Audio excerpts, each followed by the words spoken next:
Welcome to the Peace and Possibilities podcast. This is Julie Bruns, and you are about to be inspired. I am so excited to share my conversations with amazing people from all walks of life who figured out how to be happy, peaceful, and content doing work they love and making the world a better place so that you can see what's possible for your life. I can't wait to hear what you think. Send me an email and let me know one thing you're taking away from this episode. And never forget, anything really is possible. Welcome everyone to this episode. My guest is Michael Unbroken. And Michael and I, we connected through one of your teammates, members, someone who worked with Michael, reached out to me and said, hey, he'd be a cool guest for your podcast. And I agreed. And I was like, yes, that would be awesome. And that's how we connected. And I appear on your podcast at some point this year. And you'll be on mine. So it's kind of cool. It was a fun conversation you and I had. It actually was a really cool conversation we had. So I'm excited for people to hear that. And I'm excited for our conversation today. So thank you. Yeah, it's my pleasure. It's an honor to be back with you. And I love that I don't know much about you because it's so fun for me to discover that while we're talking. So I would love to start off with, so you have a podcast. It's called Think Unbroken. I don't know what else you do, and I have no idea how you got to where you are today with your podcast and all that entails and the rest of your life. So if you could just start off with what you knew about what you wanted to be when you grew up, kind of thing, like high school, college age-ish. And did you always see yourself doing what you're doing now, helping people through your podcast? No, well, and I mean, obviously as a kid, like podcasts didn't even exist. You know, my only goal when I was a kid was don't die. Right. I mean, I had no ambitions of anything other than just making it out of where I come from. And so when I kind of was able to manage my way through that, it was really thinking about, all right, what is the real cure for poverty and homelessness and child abuse and all those things? And it was money. And so I just chased money for a very long time.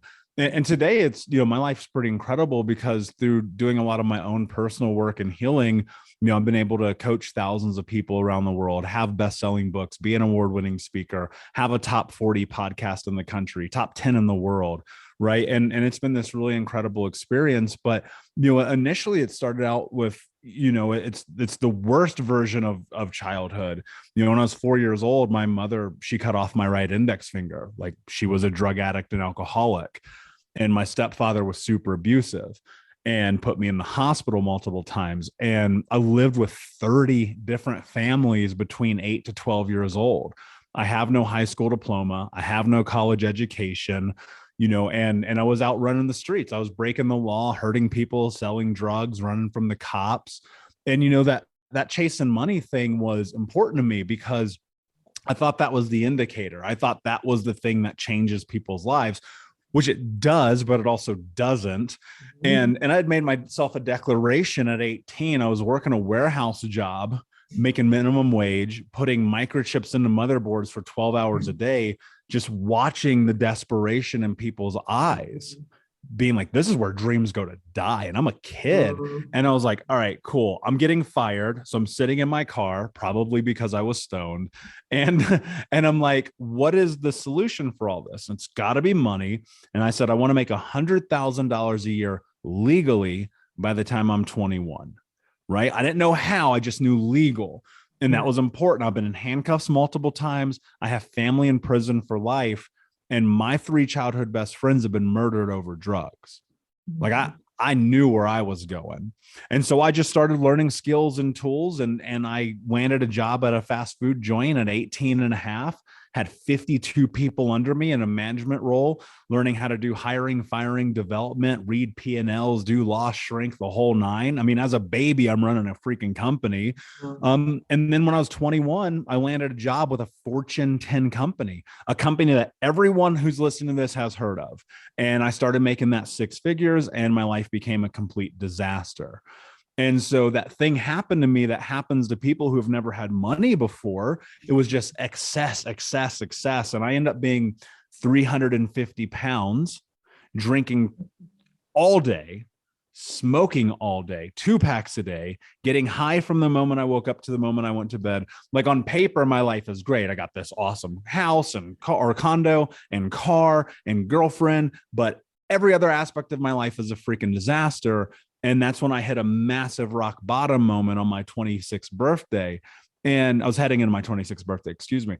And, I'm laying in bed, just looking at and taking inventory of my life, being like, what the hell are you doing, man? This shit's crazy, right? I'm laying in bed. It's 11 o'clock in the morning. Keep in mind, I'm 350 pounds, eating chocolate cake and watching the CrossFit games, like massive rock bottom. And, I did something really weird that day. And I looked at myself in the mirror in the bathroom, and I remembered being 8 years old and the water company had come and turned our water off again. And it's like this blistering hot Indiana summer day. And I go in the backyard, I take this little blue bucket, I walk across the street to our neighbor's house, and I stole water. And I remember being like, when I'm a grown up, this won't be my life. And as I looked in that mirror, I realized I was breaking the promise I had made to myself as a kid. And I asked myself a question that changed my life forever. I said, what are you willing to do to have the life that you want to have? And the answer was no excuses, just results. And that meant I was no longer going to negotiate with myself. And 11 years later, here I am talking to you. Oh my gosh. Okay. So first of all, where did you grow up? Did you grow up in this country? I grew up in Indianapolis. I think we talked about that last time. That's right. Okay. Yeah. So all this is happening to you. It's crazy. As you were telling that story about the water, I was just remembering like that happened to us a couple of times, not with the water, but the electricity, it's off. Okay. Someone has to go pay it. Mm-hmm. What are we going to do? All right. It ended up being one of us kids going to pay it, with our fast food money that we were working. I was working at 14 at a fast food place too. And it's just bringing back that memory. Like well, I could ask you a million other questions, but I want to keep it to what we're going to talk about today. But there's so much survival and so much thriving that happened, even though you were trying to just survive in the beginning and then telling yourself how to get out of what you were getting out of. I wanted to know did you have someone like when you got that job at 18 and then you started managing all those people, who took a chance on you? Who was like, okay, you don't have the background that says this is a good risk, but I'm going to take it anyways. Like, were there a couple people that pointed you in the right direction, or were you mostly just kind of coaching yourself and figuring out what you needed? I'm just curious. Yeah. So, I mean, there were a couple of people just in high school who Mr. Bush, my business teacher, the irony in all this, actually had failed me my senior year. And I walked up to his classroom one day. You got to keep in mind, I missed 90 days of school. I had a 1.2 GPA. Wow. I wasn't graduating high school. Right. And I was like, I cannot believe you failed me. And he looks at me, he goes, I didn't fail you, you failed yourself. And what you need to understand about life is if you want something, you have to earn it. You cannot get by on your charms and your good looks. And so the weird juxtaposition of this, I have to go to summer school. I'm super embarrassed. All of my friends think I'm a loser, which I am. And I'm in this weird place where it's like this summer school teacher comes up to me, he goes, look, dude, we just want you the hell out of here. Here's your diploma. And I'm like, what just happened? Like, you're literally telling me it's okay to do the thing that this guy told me I can't do. Yeah. And so I'm like, okay, hold on. I'm just going to go get a job. I land this warehouse job. I'm making like $7.15 an hour or something nonsensical. And I was just like, I am going to figure this out no matter what. That $100,000 goal, like that was the only thing in my life that I ever was drawn towards and moving towards that mattered to me. And so I kept interviewing. And luckily I had to learn how to write resumes and cover letters. And I landed a job and went to this interview. It was one of these group interviews for a fast food joint. And I was like, this is super weird. Right. And I apparently did well enough that they were like, we're hiring you. But then I'd come to find out that they actually hired like all 4 people in that interview, probably because they were desperate. And that was a good thing for me because that gave me an opportunity. And my general manager who trained me to this day taught me lessons that I still use when I'm leading my teams. And one of the really interesting things about that is learning how to manage people at that age is almost impossible. Mm-hmm. And so all I did was make huge mistakes, but I'm really glad that I did, because I learned so much through those that have led me to where I am. And so they, these people kind of just like ushered me in, and I got this opportunity, and I was just like, I'm going to run with this. Let me just see what I can do. But, fast food is exhausting work. It's tiring. It's unforgiving. It's, I was making like 28,000 and I was working 60-hour salary work weeks. I was 18, right? And so it was just super gnarly. Oh my gosh, it's fascinating. So I love that I didn't know anything about that, about your story. I thank you for sharing. I'm so, I'm impressed, but I know a lot of people, I know a good handful of people that experience, trauma in their childhood. I just actually read a book. I don't know if you've heard of it yet. It's called What Happened to You. It's with Oprah. Uh-huh. She's giving that interview with Dr. Perry, I think his name is. Yep. But it's basically like all of the effects of trauma on us. This isn't even part of usually my interview, but I just read it, so I'm just going to share how malleable the brain is, but how the layers of it, and when you are surviving and trying to just like live, like you said, and just like have water and have what you need to survive, what your brain's capable of doing in the beginning, and how it can't do all that higher level thinking, because it's just you need to live, and your instincts kick in and say, okay, I just need to survive. I can't have a difficult conversation with someone at work. Like, that's not even on your radar, right? But it's fascinating about how that happens when the abuse is when you're younger, what that does to your brain and for the rest of your life. But the good news is that it's malleable, it's flexible, your brain, and that you can heal it through some of the work that you're already doing, and I'm sure you've done over the years. It's just fascinating that people even, number one, survive the kind of things you're talking about, but then like live to thrive and live to tell a great story and live to inspire other people and have conversations and help other people figure it out. It's mind-boggling to me that it even is possible after, experiencing some of that stuff when we're younger, because it's like, it is possible. And I'm glad there's people like you and me that can share how it is, but it's crazy to think that it doesn't even just basically make everyone just lay down and say, forget it, I'm just going to give up. Because at any point it probably would have been, people would understand how that would happen, but it doesn't happen that way. And you just kept going for it. So it's very admirable. Yeah. Well, I mean, I did hit a massive rock bottom. So I want to be clear about that. Right. And I think unfortunately, and I've coached thousands of people, I've helped people on this journey so much. And the truth is, like, to become unbroken, to be able to become the person that you're capable of being, I think unfortunately, you kind of have to hit rock bottom. Yeah, you have to. Yes, because otherwise you're just going to keep existing and hiding and getting just by, like you said, getting by and doing enough and laying in bed at 11 in the morning. You're still surviving, but you're not thriving. You're not really living a great life for yourself. Anyone can do that. That's easy. It's all the other stuff. It's getting out of that hole. That's the hard part. Totally. How did you, when you were getting out of that hole, you said for like the last 11 years, how did you remain peaceful and happy, content? Like, what tools did you have? Do you have a meditation practice? Do you have great friends? Like, what do you do to stay grounded and peaceful and all of that along the way?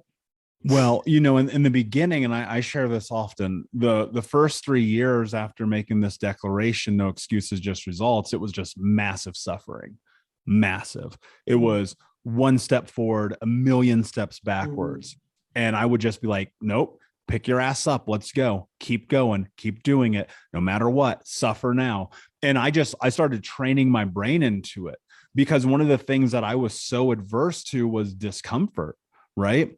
And so what happened is, you talk about peace. My peace started to come when I stepped into massive discipline. And one of the things that I realized when I was about 27 and a half or so, I was like, oh, I don't have confidence. That thing that everyone else always has had, I've never had it. Because one of the things people don't talk about in trauma is like, look, it's not the scars, it's not the burns, it's not even the cut off finger I have to look at every day that was like the problem.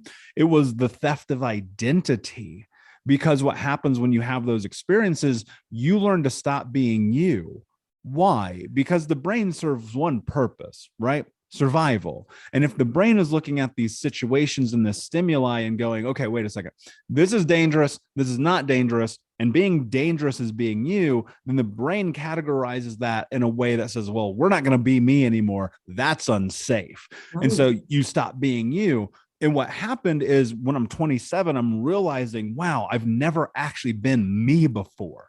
My favorite band was your favorite band. My favorite food was your favorite food. Like all these things, right? And I never had the courage to step into my identity because there was always a ramification for doing that. The most dangerous thing I could do as a child was have an opinion, right? And so what happened is I'm looking at my life, I'm 27, I'm recognizing I have no confidence, I'm understanding and getting deeper into doing the beginning of this work. And then I thought to myself, I'm just going to be me. And I'm just going to be who I want to be. And I teach people this quite often. And if you understand what I'm going to say, it's going to change your life. Like it really will. I made a decision to only do what I wanted to do and to never do what I didn't want to do. That was in alignment with my values, my boundaries, and my wants, needs, and interests. Because I realized what happens is we placate, we chameleon to be safe. And so I never had peace because I was always on like eggshells. Like Jill, if you hit me up and you were like, hey, do you want to go to a country concert? Even though I hate country music, I'd be like, yeah, absolutely, as long as you like me. Right. Yeah, and right. Then one day you realize like, wait a second, that's actually the most dangerous thing that you can do. And so I started stepping deeper into being okay with being me and understanding that there were going to be people who liked me and people who didn't. And that either way, it had nothing to do with me as long as I was comfortable with the reflection in the mirror. And you asked about friends. Well, what was fascinating and simultaneously heartbreaking is that as I got deeper into being me, the people who I thought were my friends, my best friends, my confidants, they started to disappear. They started to go, well, hey man, you changed, you're different, I don't like you. And you know, I came across this song, and Jay-Z is one of my favorite artists of all time, and I buried this into my brain. He says, people around you saying that you changed, well, I didn't do all this work to stay the same. And so I started to find peace in doing the work and showing up as myself. And now in terms of tools, like everyone on freaking planet Earth, I meditate, I journal, I work out, I eat well, I do all those things all the time. But the most peace that I get in my life, since that is the word that you brought up, the most peace that I get in my life is knowing that I'm showing up as me every single day with zero conflict of self. That's awesome. It's really the only way to be. And all those times you were having, like you said, friendships or relationships with people that seemed, you know, like you were connected, you really weren't, because you weren't really being yourself. And that's not even their fault necessarily. It's you showed up that way, so they thought that's who they thought you were. And then when you were like, okay, that's not who I am, and that's not what I want. When I've done that, a lot of that work in the last probably 5 years too. But what I'm saying to other people that see me being different is that it's my fault, because I was pretending, I was being fake about that, and I shouldn't have been fake about it. I was doing it because I was afraid, like I wanted you to like me, or I thought if I could be peaceful. If I just say, yes, that's fine with me, it's not fine with me. And I'm sorry I did that. I'm not doing that anymore. That's my fault. But now I'm stronger. And now I know that I can be this way. And the people, like you said, that do love you and that are really connected to you and want the best for you are going to be like, good for you. I'm glad thank you for telling me. Most people will say, thank you for being honest. The wrong people will say, well, I don't like that. Okay, well, that's fine with me too now, because I think about it in a different way. Who was helping you all that time? Did you have therapy? Did you have like mentors, but you figuring this out on your own? All this on your own? You can't figure this out on your own. What you know got you to where you are, and that's as good as it's going to get. Yeah. And so, yeah, I mean, you name a modality, I did it. Okay. Therapy, group therapy, men's group trauma therapy, Gestalt, CBT, EMDR, Reiki, acupuncture, body work, massage. And then I got into coaching, having a coach, going to conferences, deep into personal development, read hundreds and hundreds and hundreds of books, started getting certifications in trauma. I have like 30 trauma-informed certifications, started learning from people like Gabor Mate, Bessel van der Kolk, Pete Walker, right? Learning from the greatest minds in this space. And then one of the greatest things that happened as I started this podcast 4 years ago, and I started learning from even more people. And then I've had mentors who are literally my mentors, like Tom Bilyeu and Grant Cardone and Tony Robbins. And it's like, you have to pay a freaking price for this stuff. You know what I mean? And it's like time, effort, energy, or money. Yeah. It's team. It's this acronym I came up with a few years ago. Team, time, effort, energy, money. You want to change your life, you're going to have to invest one, but you're probably going to have to invest all four. Yeah. And that was the scariest aspect of this, Julie, because you remind 10 years ago, I wouldn't pay $5 for a freaking book. Yeah. And last year I spent an Ivy League degree on my personal development.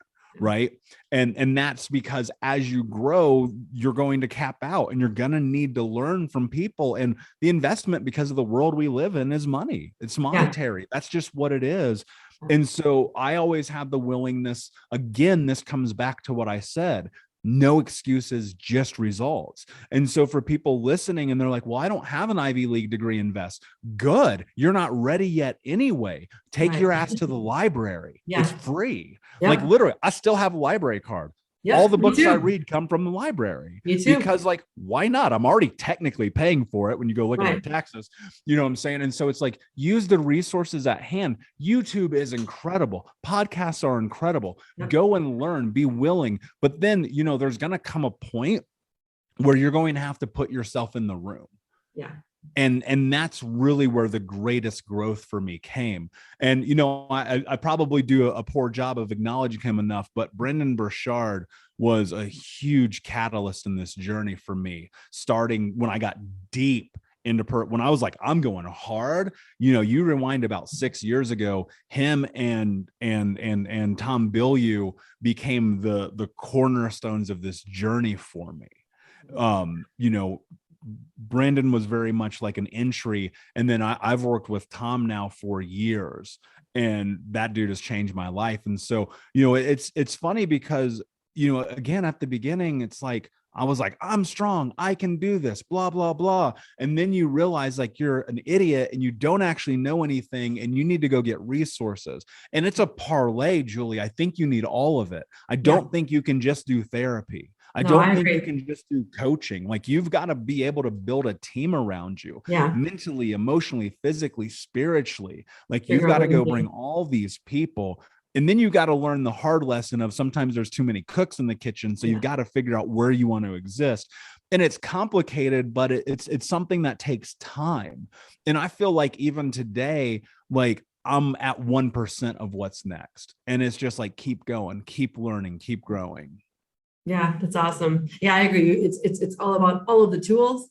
I was like you, where I was like, I'm just going to, I have my eye on the prizes. I'm going to get an education because that's where I thought that the value would be. And then I'm going to get the job I want. And then I'm just going to be happy.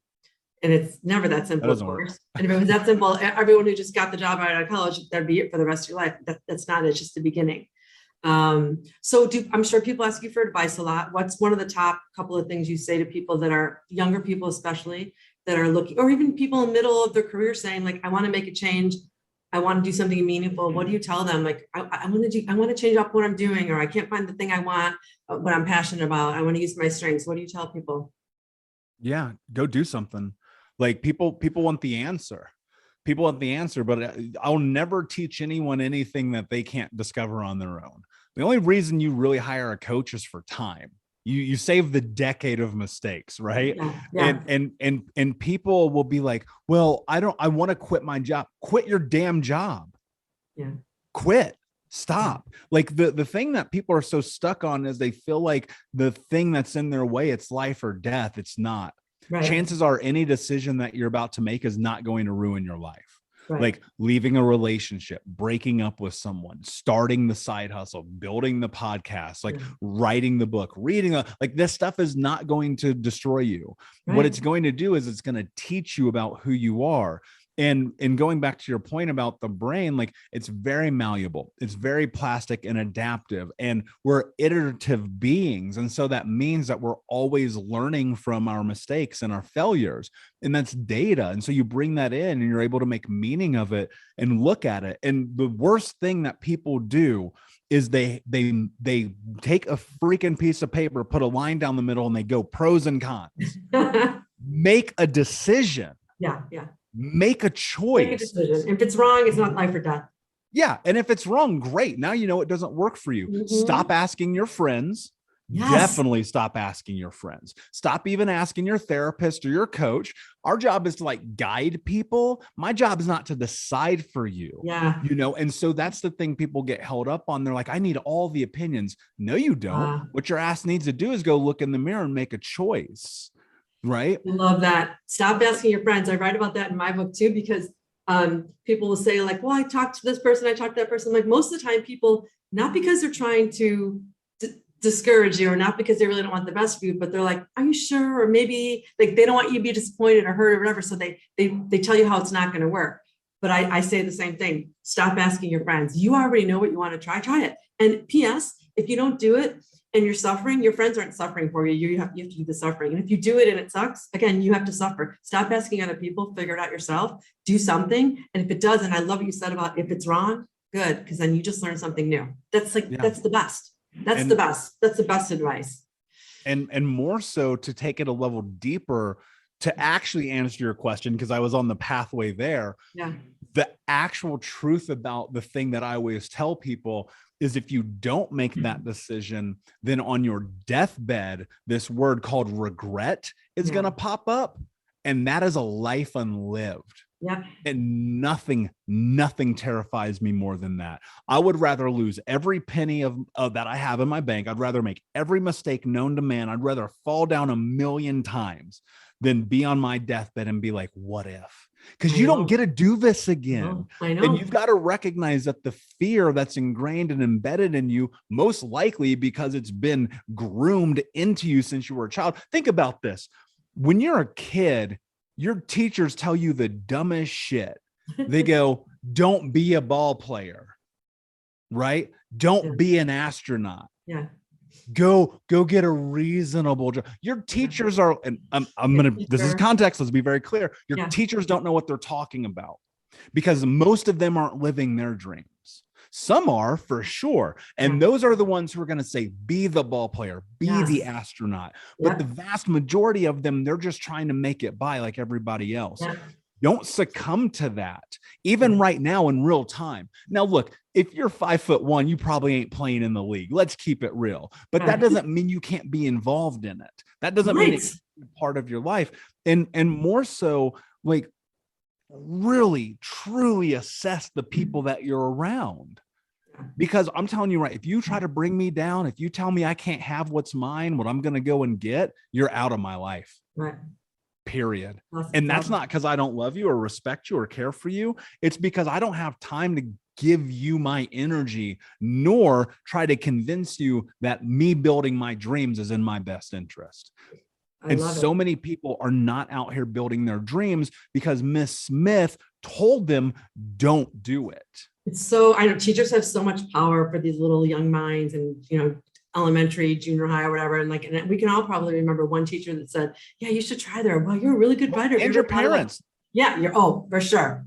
Keep it real. Yeah, if you didn't have good ones of those, and you go to school and you hope your teachers are going to encourage you. And there's usually one or two along the way, if they're really good, that say something one thing that's going to spark an idea or a choice or whatever, or hope, and you go for it. And you're like, they have so much power. And I just hate when, like you said, when they tell you what can't happen. It's like, that's not being realistic. That's saying you have no idea what the kid you're talking to is going to create one day or could do if you said the right thing. You said the wrong thing, Yeah. All right, we're coming up on a half an hour, so I wanted to ask you your final question. What's one new thing you will take away from our conversation today? Yeah, I think anytime we can just sit and be human beings together is important, right? We all have so much to learn from each other and so much that we can sit and just like absorb. And I would tell people to go back and listen to this 5 times, right? There are things that we laid out here that are practical, that if you actually follow through on, your life will be different, right? People want to consume all this information all the time and don't do anything. Like, even in real time, I'm sitting here, I'm like, cool, what else do I need to do? What do I need to execute on? What do I need to move on? And that's just a consummate reminder because, at the end of the day, like clock is ticking, literally clock is ticking. I can see it right now. And every single second you're not living your dream is 1 second closer to you living with regret. I love that. It's beautiful. It's a beautiful way of saying it. Every single second you're living without your dream is you getting closer to regret. I love that. It's a beautiful way to end it. I could talk to you for a long time. I'm glad that you mentioned that about going back and listening, because I took a ton of notes. And I agree with you. There's a lot of really good gems in here, and there's a lot of cool stuff that people can try. And I think this is going to be one of those episodes that people are going to be coming back to, because you are an inspiration. I see you, I honor you. I thank you for the work you're doing. And if people want to get in touch with you, are you still doing coaching? Yeah, of course, definitely. But the best thing to do is just go listen to the Think Unbroken podcast. You just go to thinkunbrokenpodcast.com. Everything I teach there is for free. Awesome. That's awesome. You're an inspiration. You're a really cool guy. I'm glad we got connected, and I'm excited to follow you and listen to your podcast and see what else you create, because you're going to do a lot. Thank you, my friend. All right. Take care, everyone. Bye. Thanks for listening. I hope you loved this episode. Don't forget to like us, subscribe, review, and share it. I hope you were truly inspired. And for a little more inspiration, don't forget to pick up my book, Peace, Possibilities, and Perspective: 8 Secrets to Serenity and Satisfaction in Your Life and Career. I can't wait to get you love in your life.